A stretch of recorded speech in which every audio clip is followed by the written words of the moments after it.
You know, few terms lay bare the generation gap in our society like the two words spring break. For millions, those words inspire giddy visions of tan cream and beer bongs and coming-of-age liberty all set to a techno beat. And for their parents, well, those wistful memories can quickly turn to horror just by imagining their precious baby doing shots at a foam party in Mexico. So with Spring Break 2013 upon us, ABC's Juju Chang goes in search of a reality check. It's the annual pilgrimage. Millions of spring breakers migrating to beaches all over the world. Videos all over YouTube show the party is fueled by booze, bikinis, and sex.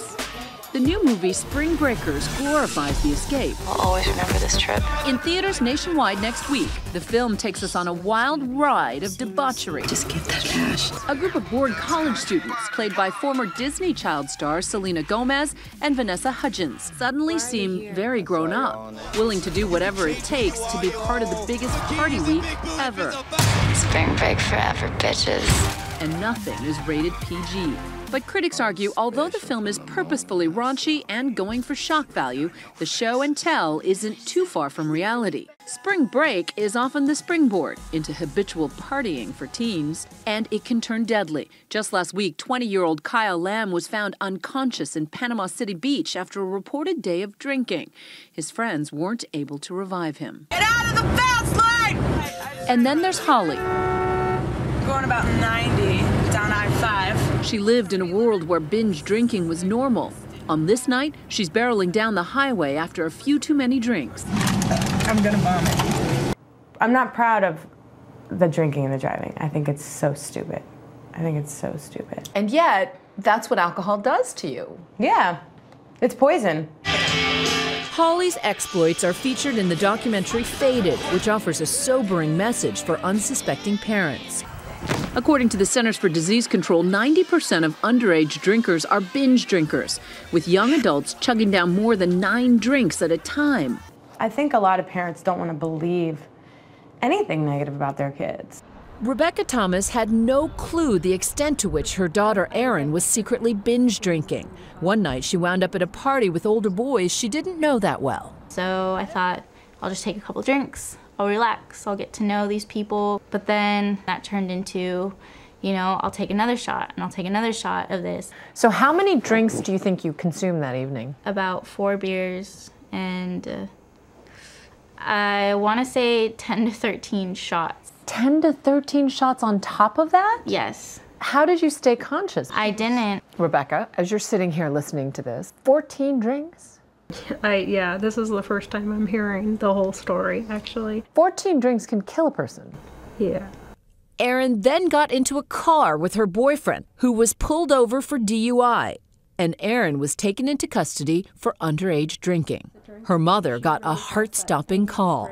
The officer said, "Are you Rebecca Thomas, and is your daughter, you know, Erin Thomas?" And I just thought, oh my gosh, is she dead? I was just panicked.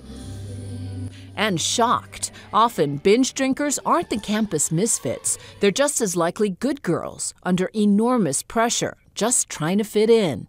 Erin says she first began lying to her mother in 8th grade.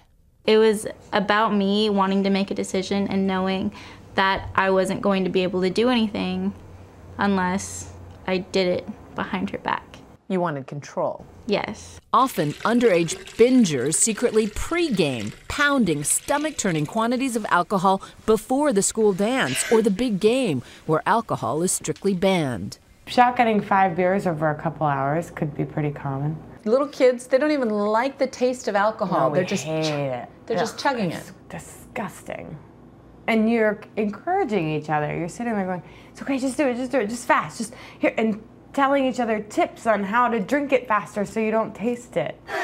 For girls, alcohol has the added danger of giving them courage to act out sexually and then providing an excuse for the risky behavior the morning after. 80% of teenage pregnancies happen when the girl is drunk. Does that surprise you, that stat? No, that doesn't surprise me. Why? When the girls are drunk and the guy starts to push it to that limit, the alcohol gave you the liquid courage to start, but not to stop. Looking back, Holly says perhaps the best prevention is helping a young girl beat back her escalating insecurities.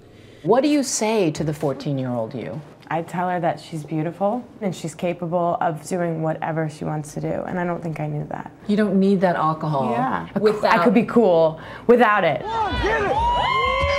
Something these spring breakers may need to hear during these few weeks in March when alcohol reigns supreme. For Nightline, I'm Juju Chang in Portland, Oregon.